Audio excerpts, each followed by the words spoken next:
नमस्कार, जय हिंद, जय बिहार। मैं हूं आप सबका दोस्त एडवोकेट एस के पंकज। एक बहुत ही अच्छी बात मैं आप लोगों को बताने आया हूं। न्यूज 18 के वेब पोर्टल पर, उसके फेसबुक पेज पर मैंने एक खबर देखी, जिस खबर को सुनाना आप सबों के बीच बहुत जरूरी है। और खबर सुनाने के पहले मैं आप लोगों से आग्रह करता हूं कि आप लोग इसको ज्यादा से ज्यादा शेयर कर दीजिए, ताकि ज्यादा से ज्यादा लोगों तक अच्छी बातें चली जाए। केवल सांप गोजर या जो है वो गलत गलत जो अश्लील वीडियोस हैं उसी को जो शेयर करके और उन्हीं लोगों को स्टार बनाने की आदत से हम लोग ग्रसित हैं। ये गलत हम लोग कर रहे हैं, गलत समाज का निर्माण कर रहे हैं। अच्छी चीजों को शेयर करिएगा, बुरी चीजें अपने आप दब जाएंगी। और जो आपका इंटरेस्ट है उसके हिसाब से, रुचि के हिसाब से, मजा आ रहा है उसके हिसाब से जब चीजों को देखिएगा और शेयर करिएगा तो उसका असर आपके बच्चों पर पड़ेगा, आपके घर की बच्चियों पर पड़ेगा और इससे समाज खराब होगा। एक बात जो मैं अक्सर बताता हूं कि रोकना है अगर बर्बादी तो बंद करो खर्चीली शादी। श्री राम शर्मा आचार्य ने इस पर काफी अच्छा मुहिम चलाया था। श्री राम शर्मा आचार्य के दिवंगत होने के बाद में गायत्री परिवार भी इस मुहिम को चलाता है, लेकिन जन जन तक पहुंचाने के लिए जरूरी हो जाता है कि मेरे जैसे लोग भी इन चीजों को सामने लाएं।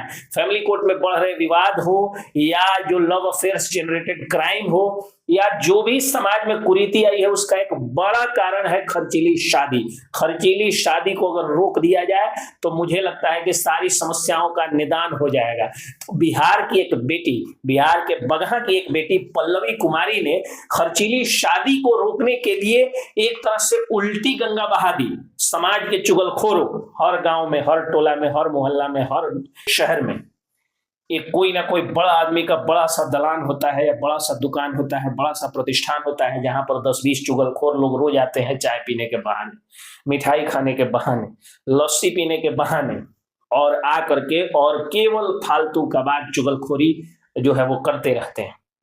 अब इन चुगलखोरों को ही कुछ लोग समाज मान लेते हैं और उसी समाज के दबिश में अपने औकात से ज्यादा शादी विवाह जनेऊ आदि कार्यक्रमों में खर्च कर देते हैं।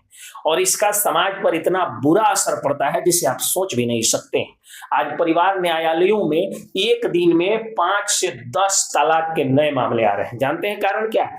कारण यह है कि जिस बहू को आप खुलेआम स्टेज पर जयमाला करा दिए 500,000 लोगों के बीच में, बड़ा बड़ा खर्चा करके, बड़ा बड़ा कैमरा लगा करके, तो अगर 500,000 लोगों के बीच में वो जयमाला पहना सकती है, हस्बैंड को मिठाई खिला सकती है और जयमाला के टाइम में हिल डुल कर सकती है, तो याद रखिएगा उसको 100 लोगों के बीच में जाकर के परिवार न्यायालय में तलाक दायर करने के लिए थोड़ी भी शर्म नहीं आएगी। तो इस शर्मो हया और त्यागना और बेहयाई के साथ जो अभी खर्चीली शादियां हो रही हैं वो 3 कारणों से ही होती है।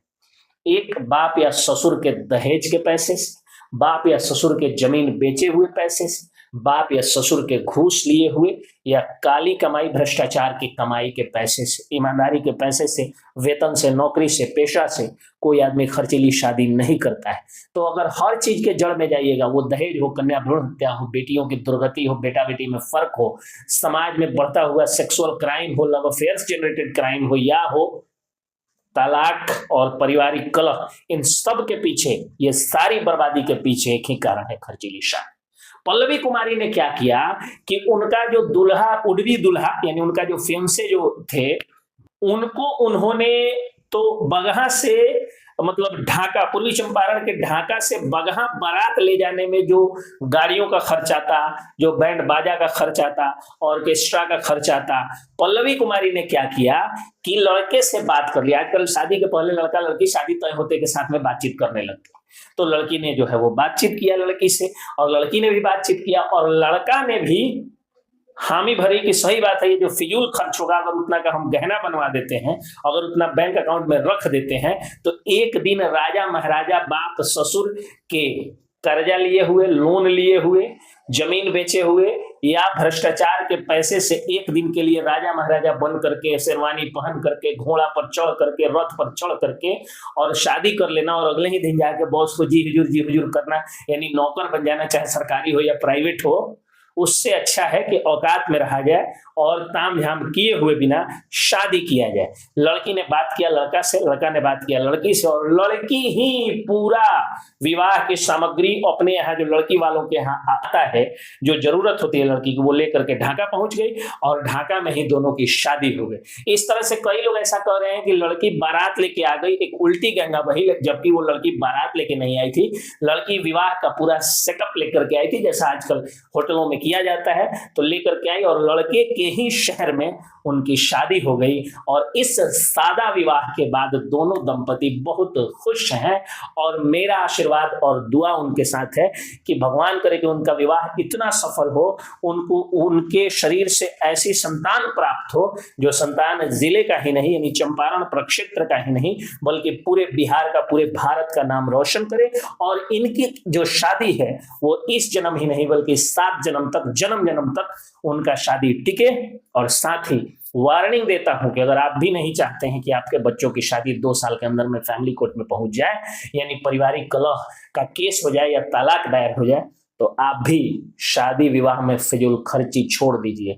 लोग का कही और समाज क्या कहेगा, तो जान लीजिए समाज का कही, समाज क्या कहेगा, तो समाज यही कहेगा कि आपके मरने के बाद आपके श्राद्ध में कहेगा कि 2 पूड़ी और रखो, 2 जिलेबी और रखो। 12 दिन भी लोग जब आपके मरने पे नहीं रोता है लगातार, तो आप कैसे सोच लेते हैं कि पूरे जिंदगी की कमाई उस समाज को खुश करने में, अच्छा खिलाने में, अच्छा दिखावा करने में आप कर दीजिएगा खर्चा, और वो 15 दिन से ज्यादा याद रख लेगा। मरने के बाद 12 दिन तक लोग नहीं रोते हैं। मैंने देखा है, मैंने वो देखा है कि बूढ़ा पिता, 80 वर्ष का पिता अपने 60 वर्ष के बेटे के मौत के 12वें दिन ही नूने मिलने के समय मछली खाता है। तो जब लोग आपको 12 दिन मरने के बाद याद नहीं रखते हैं, तो आप कैसे सोच सकते हैं कि खर्चीली शादी करके आप उतना नाम कर दीजिएगा कि पूरा समाज याद रखेगा। और समाज की तो आदत है, आप अच्छा खिलाइएगा तो भी गाली देगी, अच्छा नहीं खिलाइएगा तो भी गाली देगी। तो बेहतर है पैसा बचा करके अपनी आने वाली पीढ़ी के लिए संरक्षित करके, अपनी पत्नी के सुख दुख के लिए, अपने पतों के सुख दुख के लिए उसको बचा करके गाली सुन लीजिए। गाली तो सुनना है, ये समाज किसी को अच्छा नहीं कहता है। समाज में आपको खुद को अच्छा कहना होगा और खुद के अच्छाई का इतना पॉइंट रखिए कि कोई चाह के भी आपको बुरा नहीं कर सके। वरना अगर ये सोच रहे हैं कि आप इतना अच्छा काम कर दीजिएगा कि लोग अच्छा कहेंगे, तो आप मूर्ख हैं। जय हिंद, जय बिहार।